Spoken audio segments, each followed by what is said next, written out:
¿Cómo están? Pues hoy entrevisto a Juan Espósito. Es actor, escritor, director y profesor de interpretación en Sala Tarambana. Ahora creo que Hola. ahora estamos ya. Uy, perdona, es que no sé qué me pasaba con el móvil, perdón. ¿Qué tal? ¿Cómo estás? Bien, bien, muy bien, muy bien. Aquí en esta jornada mañanera de entrevista que me parece un horario muy, muy chulo. Sí, dije, bueno, vamos a cambiar el horario a ver qué tal nos Claro, va. eso. Pues como decía, pues eres actor, Mm. director, profesor de interpretación en Sala Tarambana Sí, y además escritor. sí. A mí yo pongo actor cuando tengo que rellenar una solicitud.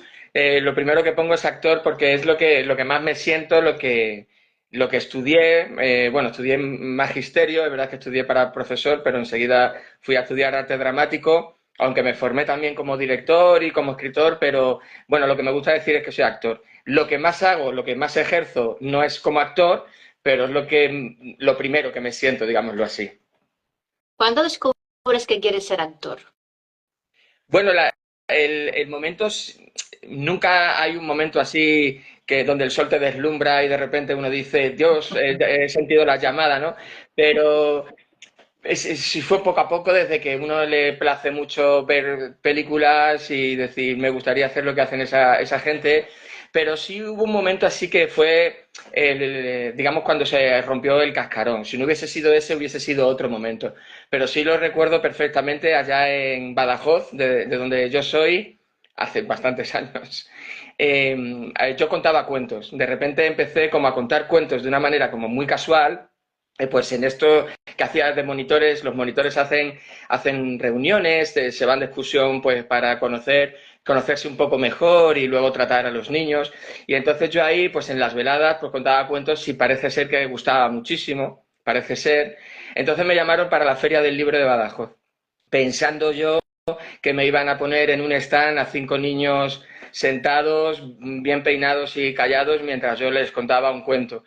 Pero mi sorpresa fue que cuando llegué al recinto de la Feria del Libro de Badajoz, me estaban poniendo un gran escenario, veía a dos personas muy grandes colocando monitores muy grandes y colocándome un micrófono y diciendo yo, pero perdona, yo creo que no voy ahí. Y dice, sí, tú vas ahí, vas a contar cuentos ahí en ese escenario.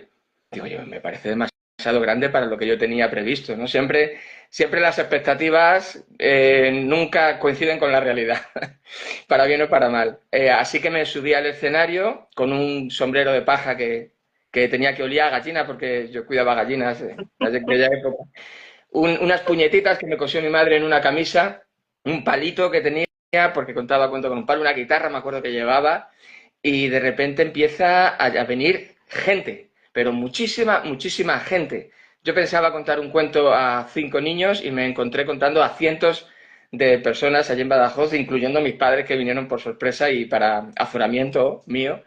Y al terminar al terminar, perdón, la velada y los cuentacuentos, los cuentos que iba a contar, me di cuenta de que había sido feliz. Tuve una sensación muy profunda de felicidad. Y al bajarme del escenario, por la parte de atrás, dejé el sombrerito y tal. Y me acuerdo que unas chicas me dejaron una nota en el sombrero. Yo miré para atrás, las chicas salieron a correr así. Y entonces me dejaron una nota. Y abrí la nota y decía, ojalá sigas haciendo a la gente tan feliz como nos has hecho a nosotros ahora. Y me pareció una frase suficientemente bonita y contundente como para obviarla y para no hacerla caso. Entonces ese fue el momento de papá, mamá, quiero ser artista. Fue ahí el momento crucial, digámoslo así. Pero insisto, si no hubiese sido ese, hubiese sido otro. Otro. Pero qué experiencia tan agradable, ¿no? Tan bonita. Fue muy bonito, sí, sí. Fue muy bonito, todavía me recuerdo esa frase, me recuerdo a veces esa frase. Hace 2 años, o el año pasado, hace 2 años creo, actué en una obra mía, además, escrita y dirigida por mí, bueno, era con mis alumnos, pero yo tuve que actuar. Y al terminar mi cuñado me dio una nota que ponía exactamente esa misma frase, porque le había contado la anécdota unos días antes. Y la tengo aquí puesta en el corcho. O sea que todavía me recuerdo esa frase, ¿no? ¿Me puedes hablar de esa obra de teatro? Ah, sí, esa obra de teatro, bueno, yo todos los años, casi por necesidad, pues hago muchas obras de teatro que algunas están escritas por mí, pues para que coincidan un poco con los alumnos que tengo, ¿no? La diferencia entre hacer una obra como profesional es que tú eliges a los actores y a las actrices, y la diferencia con hacerla con, por ejemplo, con formación tarambana o con un grupo de alumnos es que tú ya tienes a los chicos y a las chicas y tienes que hacer una obra en función de los chicos y las chicas que tienes, ¿no? Ese fue uno de los casos, con lo cual muchas veces te compensa más escribirla o reescribir una obra tú que empezar a buscar de manera desesperada obras donde haya 6 chicas y 3 chicos y de esos chicos dos poco papel porque no se lo estudian mucho y tal. A veces es muy difícil. Era una obra que voy a repetir ahora con un grupo de teatro que tengo de Alcobendas, ahora mucho más amplia y mucho más pretenciosa, que es una obra clown, una burla sobre la guerra, ¿no? Y era muy divertido y fue una obra que hice con, bueno, pues con alumnos y alumnas de formación tarambana que ocupa, digámoslo así, el grueso de mi actividad profesional, o por lo menos el tanto por ciento mayor de mi actividad profesional, que es dar clase en formación tarambana, que además somos una escuela orgullosamente inclusiva y en esa obra, no me gusta mucho presumir de ello, pero sí lo digo pues para animar a la gente a que pueda hacer teatro.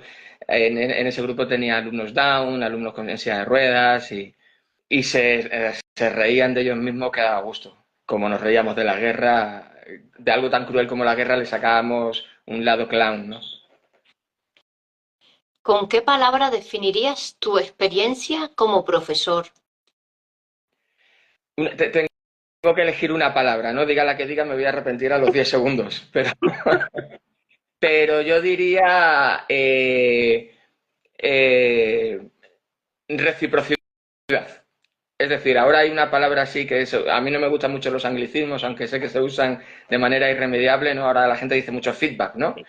Bueno, pues eso, recibo lo que doy, no en todos los casos, sino en poquitos casos, pero esos poquitos casos, ese amor que recibo cuando doy clase y cuando al final se representa la obra o las obras breves, por parte de ciertas de personas recibo mucho cariño y eso me colma. Colmado, podría ser otra palabra, estaría colmado. Ha ido cambiando porque yo llevo 20 años dando clase, no, 21, madre mía, dando clase y desde hace solamente 5 o 6 doy clases a personas con discapacidad.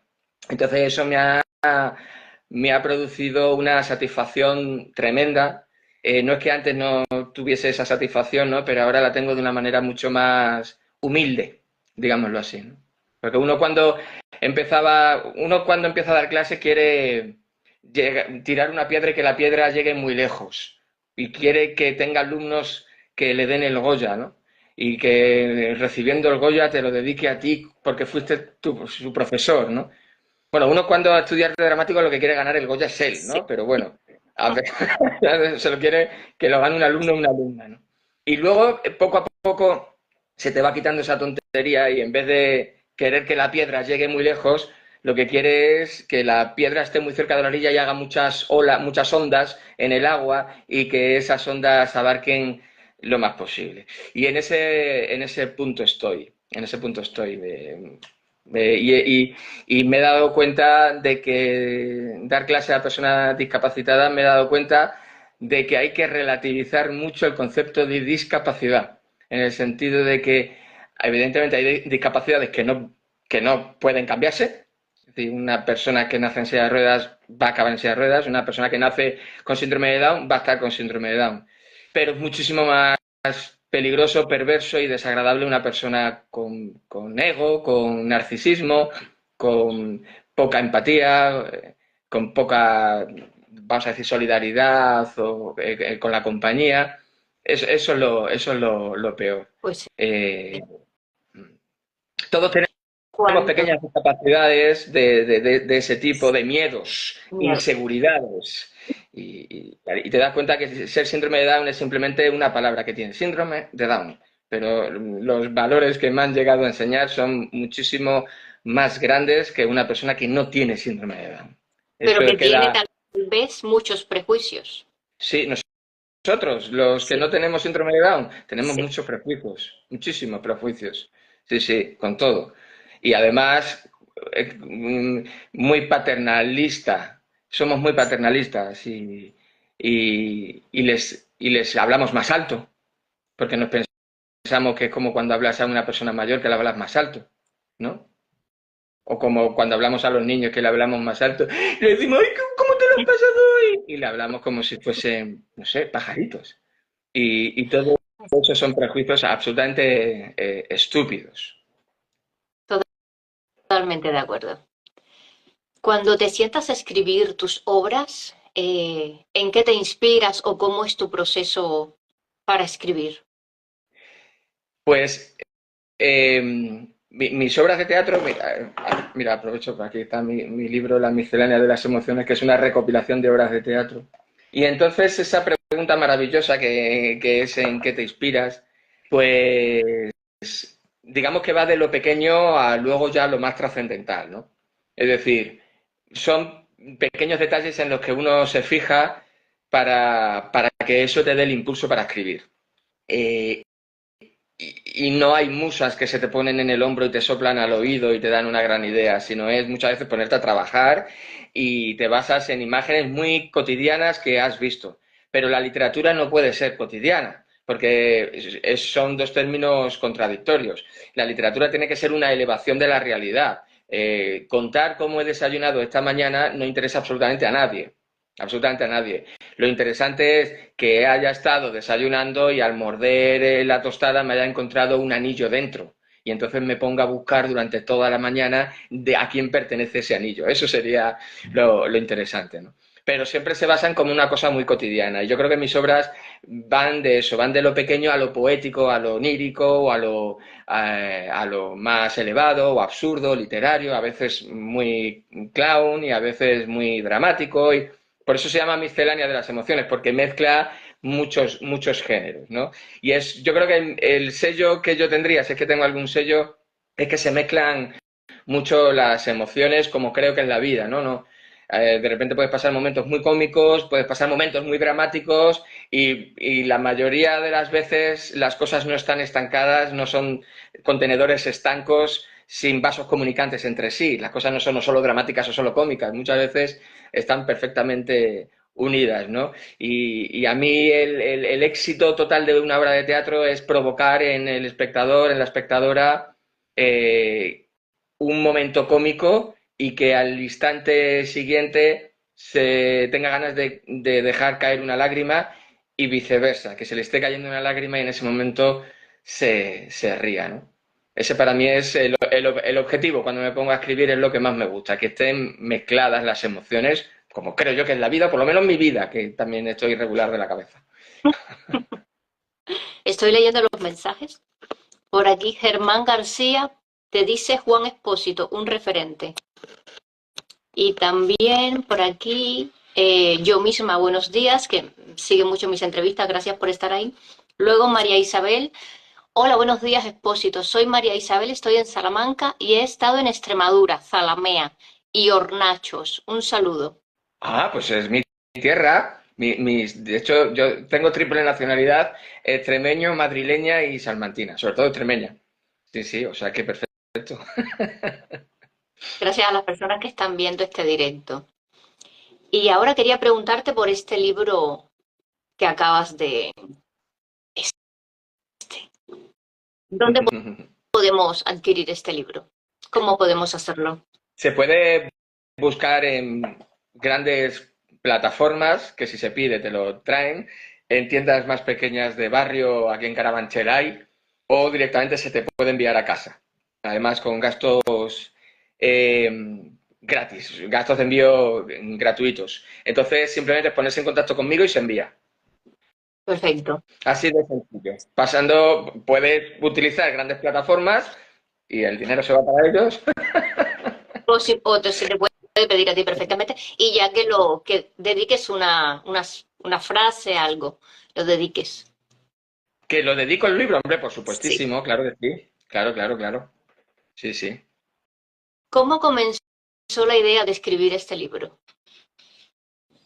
Pues es que llevo muchísimos años escribiendo, desde que llevo dando clase. Entonces, bueno, nada más salir de arte dramático, uno siempre tiene pues la crisis de cuando uno sale de cualquier estudio, ¿no? Te habrá pasado a ti, ¿no? El abismo, ¿no? ¿Y ahora qué? Vale, sí, ya me he formado, en mi caso era la segunda carrera, vale, ¿y ahora qué? Lo que siempre he tenido claro y uno de mis pocas virtudes es que nunca me he quedado sentado en casa esperando que suene el teléfono y que llegue el seleccionador de fútbol y te diga calienta que vas a salir. Eso nunca ocurre, eso ocurre en las películas. Te lo tienes que currar tú y entonces yo me puse a escribir mis propias obras de teatro para actuarlas yo, para interpretarlas yo. Y luego, como muy temprano me puse, muy joven, me puse a dar clase, pues es lo mismo. De repente tienes empiezas pagando más por el alquiler de la sala que por lo que cobras de los alumnos. Eso es así. Y luego de repente te juntan con 5 alumnas y 2 alumnos. Pues siempre son más chicas que chicos los que hacen teatro, cosa que no cambia. Eso sigue sin cambiar, eso. Se ve que lo de expresar emociones sigue siendo algo más para chicas, parece ser, cosa que es absolutamente mentira. A ti te duelen las cosas igual que a mí, me imagino. El caso es que de repente tienes a 5 chicas y a 2 chicos y tienes que hacer una obra de teatro con ellos. Pero una de las chicas, te lo decía antes, dice, no, pero a mí solamente dame una frase. Y uno de los chicos dice, sí, pero a mí no me des el papel de protagonista. Y otro, entonces tienes que combinar todo ese puzzle. Evidentemente les intentas convencer, oye, en vez de una frase pueden ser 4, venga, vale. Y entonces a veces dice, pues es que me compensa más escribir a mí la obra de teatro. Y luego parece ser que la obra de teatro gustan, las que escribo, pues entonces tiro para adelante. Eso no es óbice para que haga obras de otros. Este año, por ejemplo, en Formación Tarahumana ha hecho Salomé, de Oscar Wilde, ¿no? ¿Y cuál es la...? Ah, y luego junto con José Miguel Álvarez, escribimos una especie de remix de homenaje al director argentino Juan José Campanella, que es uno de mis grandes referentes como escritor, el director del hijo de, escritor, guionista y director del Hijo de la novia, El mismo amor, la misma lluvia, Luna de Avellaneda, El secreto de sus ojos, por el que ganó el Oscar la mejor película de habla no inglesa que se dice. Y bueno, era una homenaje, pero la otra obra la escribí yo por eso, pues porque compensaba más, me resultaba menos tiempo le iba a dedicar en el fondo, ¿no? Y entonces así empecé a escribir. Y hubo un momento en el que dije, nunca he publicado mis cosas. Sí, tenía libros hechos, editados por mí, con anillas, tenía cosas por ahí por Amazon digital, eh, algunas cosas publicadas en recopilaciones, cuentos, poemas y obras de teatro, pero nunca tenía así, me apetecía como tener algo mío, que haya un puñado de obras mías, digamos, que me representen, pues me apetecía mucho. Y entonces, bueno, pues lo conseguí y aquí está. Y, y por 10 euros, que es que sale barato. Porque Sí. además, porque además esto es ideal también para profes de teatro. Bueno, es ideal porque uno lo puede leer en su casa o en la piscina, como a veces me llegan fotos, lo estoy en la piscina o en la playa, me encanta, sí, ¿no? En vez de poner pies, ponen mi libro. En vez de poner el mojito, ponen mi libro o las tres cosas, pies, mojito y mi libro. Y entonces se puede leer como un cuento, también se puede leer como para representar de manera profesional y también al tener obras de distinto tamaño, de muy breves a breves, alguna más larga, también son ideales para profesores, profesoras de teatro para trabajar con sus alumnos. Muy interesante. ¿Recuerdas alguna anécdota divertida en esas clases con tus alumnos o en algún ensayo para una obra de teatro? Madre mía, son tantas. Mira, te voy a contar una que me pasó el primer día que empecé a dar clases a personas ciegas. yo la primera vez que yo no sabía que ese día iban a venir 3 personas ciegas. No lo sabía. Me lo dijeron, oye, que hoy vienen 3 personas ciegas. ¿Pero cómo? ¿Pero por qué no me habéis avisado? ¿No me habéis avisado antes? Me dice, ¿qué más te da? Digo, ¿pero cómo que más me da? Si es el primer día de clase y el primer día de clase uno siempre está un poco más nervioso, lleva una chuletilla para ver así cuando nadie te ve, a ver qué ejercicio hacer después, que es simplemente por tener seguridad, porque al final no haces nada de lo que has escrito en tu chuleta. Pero es que ese día empezaba o quería empezar haciendo esgrima, que no parece el- la disciplina ideal para hacer con personas ciegas. En un principio no lo No. parece. Evidentemente no uso floretes ni sables de verdad, porque entonces estaría en la cárcel ya directamente. Uso pues unas espadas así como de juguete, de corcho, y donde si te da, pues no es un gran problema, pero bueno, si te da en el cuello, pues te puede hacer daño, ¿no? Y entonces se lo comenté, Jolín, pues es que no te... Pues sí, fíjate que iba a empezar hoy con esgrima, le dije a una de las personas ciegas. Y me dice, ¿y por qué no vamos a empezar con esgrima? Digo, hombre, pues porque no parece lo más ideal para una persona que no ve. Y me dice, no, no, no, ¿cómo que no? Claro, venga, vamos a empezar. Venga, tú dime, a ver, ¿cómo tengo que colocar el brazo? Colócamelo tú. Entonces yo le colocaba el brazo, la primera, la segunda, la guardia, y digo, no, no, y es que ahí me di cuenta de una cosa importantísima que es que hay que aprender. Es que el mejor consejo para ser profesor es que tienes que ser el primer alumno. Tienes que ser la persona más humilde y la persona que más se deje enseñar.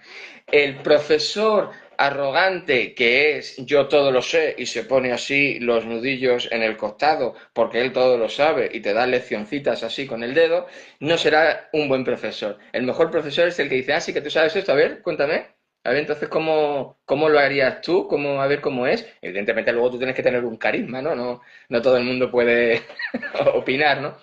Y en el primer ejercicio que les puse después de lo de la esgrima, le dije, bueno, vamos a hacer un cambio de emoción, vamos a empezar estando todos asustados y luego tiene que pasar algo para que acabéis todos, no sé, teniendo asco, algo así, era un paso de una emoción a otra. Y entonces, y le digo, y vais a tener 3 objetos cada uno. Y entonces ellos ahí estaban en un barco pirata, donde estaba el chico este ciego, insisto que había 3. Y la primera frase que dijo del primer ejercicio que hizo fue, qué hijos de puta, me dais a mí el catalejo. Y entonces dije, claro, lo que está haciendo es relajar el ambiente, está diciendo, chicos, soy ciego, pero me podéis tratar exactamente igual, podemos hacer chistes y el sentido del humor aquí que prime. Entonces, no se puede ir haciendo chistes de una persona que tiene una discapacidad a no ser que él haga primero el chiste. Claro. Entonces sí, ¿no? Entonces siempre con amor y con cuidado. Porque todo esto de dar clase y eso, voy a decir una cosa que va a sonar súper intensa, pero luego esto, si quieres, cuando lo grabemos, lo cortamos, que es que lo más importante es tener amor. Amor a lo que haces, amor a la gente y eso es lo más importante. Pues sí, el amor lo puede todo. El amor, Desde luego, el dando clase ayuda respeto. mucho. Y una pregunta, ¿por qué quieres comenzar ese día la clase con esgrima? ¿Qué te aporta eso, las clases de esgrima? Bueno, yo estudié, tuve un profesor. En esgrima se utiliza mucho la palabra maestro, y cosa que se pierde para otras disciplinas, y me parece que es muy bonita la palabra maestro. Yo tenía alumnos no españoles que me llamaban, casi siempre que me han llamado maestro han sido personas no españoles.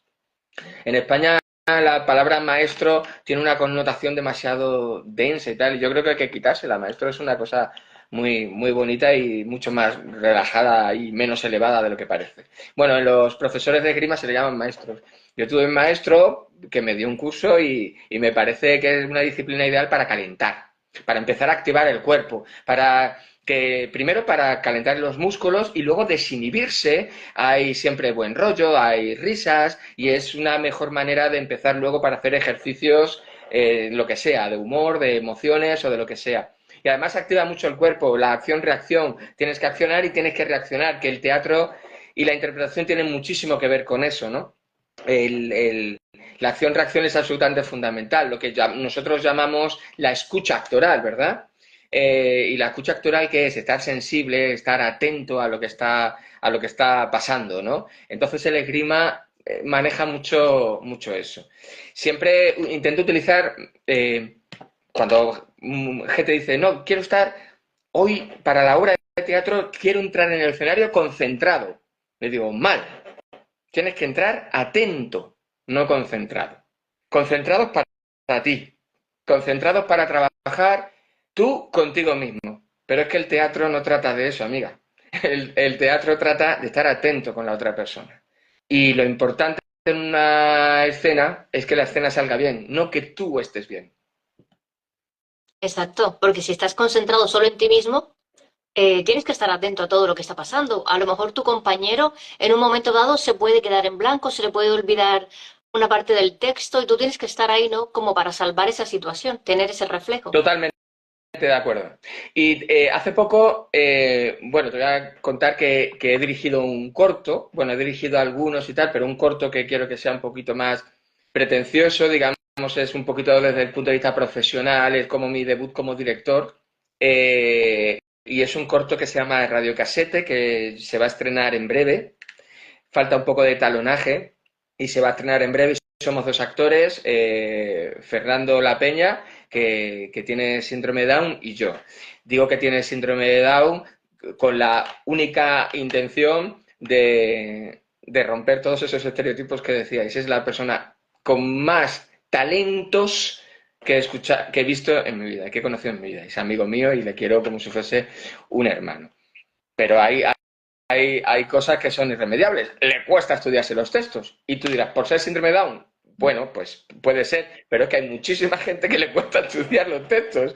Y ahí tengo alumnos y alumnas que le tengo que dar 3 frases porque son incapaces de aprenderse más de 3 frases. Bueno, pues Fernando era él y yo una conversación. Y había una escena en la que no me contestó lo que me tenía que contestar, no, lo que viene en el guión. Y entonces yo bueno, reaccioné de una manera y él reaccionó de otra manera que es absolutamente desde la verdad.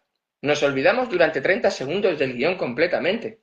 Y luego en montaje dije, no, no, que quiero esta escena. Dice, ¿pero no la quieres repetir? No, no la quiero repetir, porque es verdad. De hecho, había un fallo de luz tremendo que he intentado disimular, pero digo, no, no, es que hay algo que es innegociable. Se puede mejorar la luz, se puede mejorar el sonido. Bueno, el sonido es importante en un corto, es de las cosas más importantes, porque es lo que da la profesionalidad y una profesionalidad. Pero tú puedes sacrificar un poquito de luz, sacrificar un poquito de que el plano no sea el más bonito del mundo, pero para mí lo que no se puede sacrificar es la emoción. Si algo es emocional, es bueno. Es mi punto de vista, ¿eh? No todo el mundo lo comparte. Hay gente que va mucho más por lo técnico o porque las luces sean perfectas y todo esté perfecto y esté todo perfectamente picado y se diga perfectamente el texto. Para mí no, para mí las cosas empiezan y terminan en lo emocional. Pero no estoy inventando nada nuevo, ya lo dijo Aristóteles. La catarsis es la base del teatro. Muy, muy bonito todo lo que explicas. Y estoy muy de acuerdo contigo. El sonido también es muy importante. Primero las emociones, porque si eso no llega al espectador y no emociona, por muy buen color que tenga, muy buen sonido, todo lo que abarca, ¿no? Luego un cortometraje o una serie o lo que sea, pero si no llega al espectador, si no te hace emocionarte, pues creo que al final ese trabajo no tiene ese valor que se busca, que es el de conectar con el público. Exactamente así, sí, sí, sí. Además, lo que nos diferencia un poco Claro, ahora cualquier cosa que diga va a parecer ofensiva, pero espero que no se, que se entienda. Lo que diferencia al arte de otras disciplinas, como la carpintería, que no quiero meterme con, o sea, no quiero decir ninguna porque todas son Sí, maravillosas, pero te voy a decir con otras personas que no son artísticas, es que precisamente es lo emocional lo que debe de primar. Si un prospecto de farmacia lo considerásemos literatura, es imposible. ¿Por qué? Porque carece totalmente de emoción, es algo absolutamente aséptico e informativo. Entonces, la diferencia entre la poesía y el prospecto de medicina es que la poesía intenta atrapar emociones. Pues el teatro es igual, hay teatros que son maravillosos porque son perfectamente informativos, porque son además con labores sociales o con intentos sociales muy, muy válidos, pero no me han provocado nada, ¿no? Yo creo que eso es un poco la diferencia entre el arte y el resto de disciplinas. totalmente de acuerdo. Ujú. Juan, me gustaría que enviaras un mensaje a los seguidores.